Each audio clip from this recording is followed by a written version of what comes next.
बिस्मिल्लाहिर्रहमानिर्रहीम। अस्सलाम वालेकुम। Welcome to GS academy YouTube channel. आई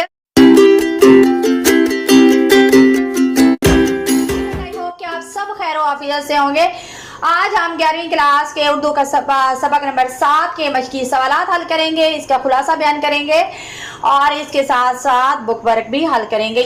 तो आपको तो चलते हैं सबक के उन्वान की तरफ। सबक का नाम है सिफारिश और मुसन्नफ है अहमद नदीम कासमी। अहमद नदीम कासमी अदब और सहाफ़त से उनको बहुत ज़्यादा लगाव था और उन्होंने मतलब कि काफ़ी अरसा वो जो हैं वो निस्वा अदब लतीफ़ और सवेरा के एडिटर भी रहे हैं और हाजरा मसरूर के साथ मिलकर उन्होंने काफ़ी काम किया है और रोज़नामा जो है अमरोज़ से भी बहुत अरसा वाबस्ता रहे हैं। अदब के अलावा शायरी में भी वो अपना आला मुकाम रखते थे।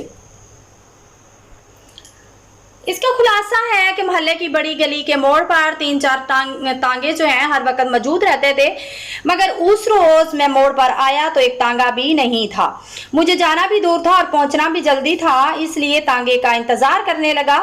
तांगे बहुत से गुजरे मगर सब लगे हुए थे, कोई खाली न था। अचानक मैंने फीके कुचवान को अपनी तरफ आते देखा। मैंने कहा तांगा कहाँ है, तांगा लाओ ना। तो फीके ने कहा तांगा आज नहीं जोड़ा। तो फीके ने कहा कि फीका कुचवान जो था वो कुचवान का कुचवान और पहलवान का पहलवान था। आज उसने शेव भी नहीं बनवाई थी, उसकी आंखें भी सुरमे से महरूम थी और बूटी की तरह सुर्ख हो रही थी। फीका बोला कि साहब जी मुझे आपसे काम है। आप मेरे बाबा को जानते हैं, उनकी एक आंख चली गई। मैंने पूछा कोई हादसा हुआ? तो फीके ने कहा कि मेरे अब्बा कि आंख हर वक्त लाल लाल रहती थी और पानी भी बहता रहता था। बाबा एक सुरमा ले आया और हमें बताया कि हकीम ने खुदा और रसूल की कसम खाकर ये कहा कि लाली ना जाए तो क्यामत के दिन क्यामत के रोज मुझे पकड़ना।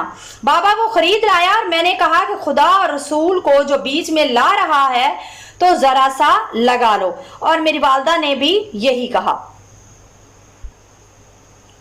उसने हिकमत का बादशाह हकीम लुकमान पढ़ा और सिलाई लगा ली। बस कसम खाकर कहता हूं कि बाबूजी अब तक फिर आंख लगी हो, यानी कि फिर वो सोया हो।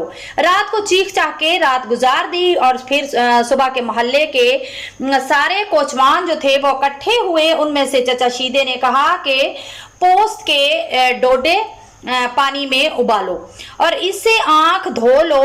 आंख धोई पर बाबा तड़पता रहा। किसी ने कहा कि साग बांधो तो वो भी बांधा, मगर अब्बा ने कहा कि आंख का चिराग जो है वो बुझ चुका है। अब जतन क्या करते हो? फिर हमारे घर में पेंस पड़ गई यानी कि जिसको कहते हैं मातम बिछ गया या फूड़ी पड़ गई। एक अस्पताल से लेकर गए, वहां जगह ना थी, फिर दूसरे वहां भी जगह ना थी। दोपहर को राजगढ़ के एक कोचवान ने बताया कि म्यू अस्पताल में मेरा साला चौकीदार है, उसको उसकी सिफारिश की जगह तो मिल गई मगर बरामदे में। फिर शाम होने को आई। म्यू अस्पताल जो है ये लाहौर का बहुत बड़ा अस्पताल है जो कि आज भी मौजूद है, मगर वहां ना तो कोई डॉक्टर आया और ना कोई नर्स। आप साहब हैं, मेरे साथ चलकर कह दें कि कोई डॉक्टर बाबा को देख ले। मैंने कहा वहां एक डॉक्टर है, डॉक्टर अब्दुल जब्बार, उनसे मेरा सलाम कहना और आपका काम जो है वो हो जाएगा। अगर ना हुआ तो कल मैं तुम्हारे साथ चलूंगा। उस वक्त मुझे दावत पर जाना है, यानी कि इस वक्त मुझे दावत पर जाना है। तो मुझे एक खाली तांगा मिल गया। जब तांगा म्यू अस्पताल के सदर दरवाजे के सामने से गुजरा, मैंने देखा कि फीका जो है एक चौकीदार से बातें कर रहा है। यकीनन वो डॉक्टर जब्बार का पूछ रहा है। दिल में आया कि मैं खुद जाकर कह दूं, मगर फिर तांगा आगे बढ़ गया।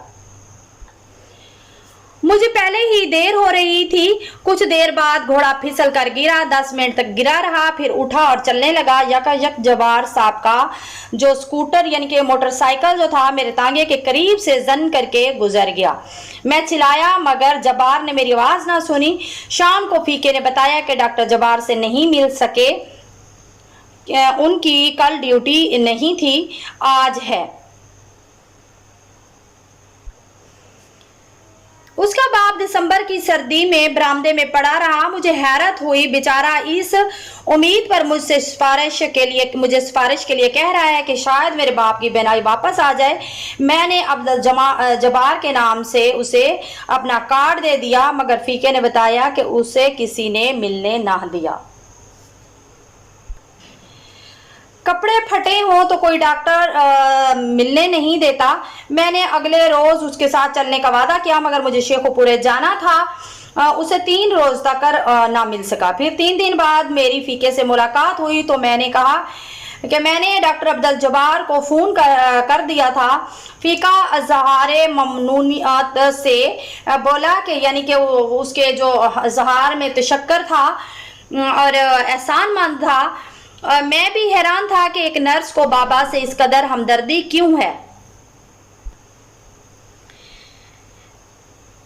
فیقہ دوسرے دن آیا اور کہا کہ اس کے بابا کو کوٹ لکھپت جو ہے اس کے اسپتال میں منتقل کر دیا گیا ہے، جہاں روزانہ خبرگیری پر زیادہ خرچہ آتا ہے۔ میں نے سفارش کے لیے عبدالجبار کو فون کیا، مگر وہ بدقسمتی سے نہ مل سکے۔ 5 دن گزر گئے۔ فیقے نے بتایا کہ بابا کا آپریشن ہو گیا، مگر پٹی کھلنے کے بعد پتہ چلا کہ ایک آنکھ جو ہے وہ ضائع ہو چکی ہے، دوسری پر بھی اثر جو ہے وہ پڑ رہا ہے۔ میں نے پھر عبدالجبار کو فون کیا، فون پر بھی وہ نہ مل سکے۔ قریباً 2.5 ہفتے بعد نوکر نے بتایا کہ فیقہ ملنے آیا تھا۔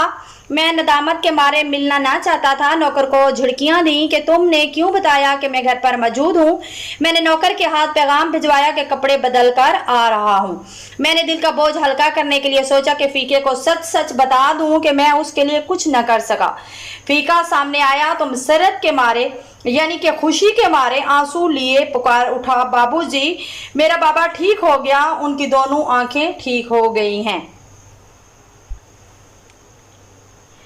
صاحب جی آپ نے جو ہے وہ مجھے خرید لیا ہے، اسے اللہ نے بینائی دی اور آپ نے دی۔ میں سچ بات کہنے کی بجائے خاموش رہا اور یہ تاثر دیا کہ سب کچھ میری سفارش سے ہوا ہے۔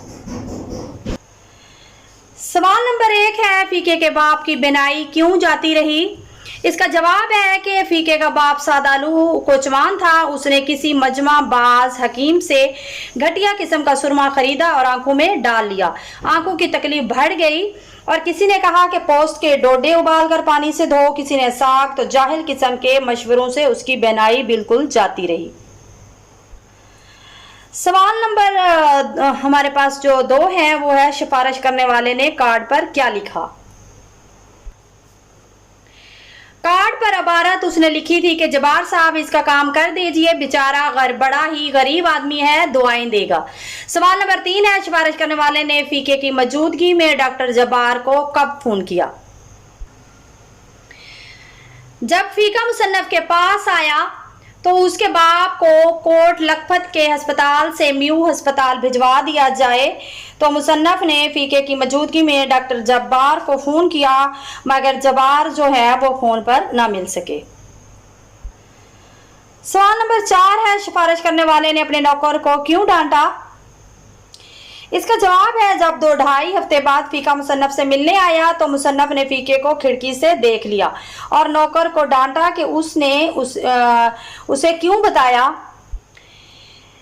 کہ میں گھر پر موجود ہوں۔ مصنف فیقے سے ملنا نہیں چاہتا تھا۔ سوال نمبر 5 ہے، فیقے نے عمر بھر مصنف کا نوکر رہنے کا کیوں اعلان کیا؟ اس کا جواب ہے، کیونکہ فیقہ یہ سمجھتا تھا کہ اس کے باپ کی بینائی جو ہے صاحب کی وجہ سے لوٹی ہے۔ جتنی ہمدردی ان کے ساتھ ہوئی ہے وہ مصنف کے سفارش کرنے کا نتیجہ ہے۔ اس وجہ سے فیقے نے مصنف کا عمر بھر نوکر رہنے کا اعلان کیا۔ آئیے چلتے ہیں بک ورک کی طرف۔ افسانہ سفارش پیش نظر رکھتے ہوئے درج ذیل سے جملے مکمل کریں۔ ہمارے پاس جو پہلا جملہ ہے وہ ہے، جی نہیں فیقے کے چہرے پر ڈیش کا چھینٹا پڑ گیا۔ اس کا ہے، جی نہیں فیقے کے چہرے پر بھول پن کا چھینٹا پڑ گیا۔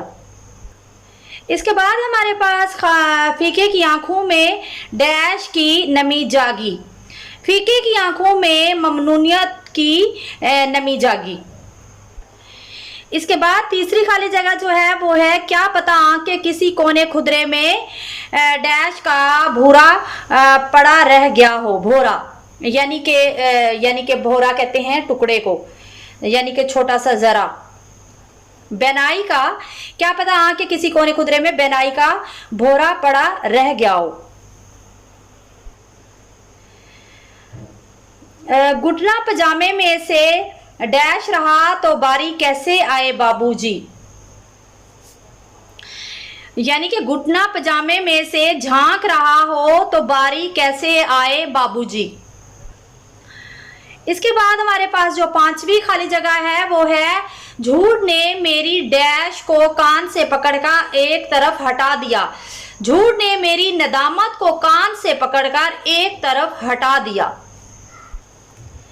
लिहाजा आज की वीडियो हमारी मुकम्मल हुई। चैनल को सब्सक्राइब करें ताकि तमाम मालूमाती वीडियो जो है वो आप तक पहुंचती रहे। डिस्क्रिप्शन से नोट्स लाजमी PDF की शक्ल में डाउनलोड कर लीजिए बस। और इसके बाद जो है नेक्स्ट वीडियो में हम मिलते हैं। अपना रखिए ख्याल। अल्लाह हाफिज। कि आपको एक ही वीडियो में सब कुछ मिलने वाला है, आपको तरह तरह की वीडियो डाउनलोड करने की कोई ज़रूरत नहीं। और हम आप जो हैं वो हमारे चैनल को सब्सक्राइब करें और जो हमारी वीडियो को है उनको शेयर किया करें। अगर आपने उनसे कोई फ़ायदा उठाया है तो आपको चाहिए कि आप यानी कि दूसरों को भी उससे फ़ायदा दें, उनको शेयर करें। और लाइक जो है आपके जो आते हैं हमारी तरफ वो हमें हमारी हौसला अफजाई करते हैं, और ताकि हम दोबारा आपके लिए मालूमाती वीडियो बनाएं और आप उससे फ़ायदा उठा सकें।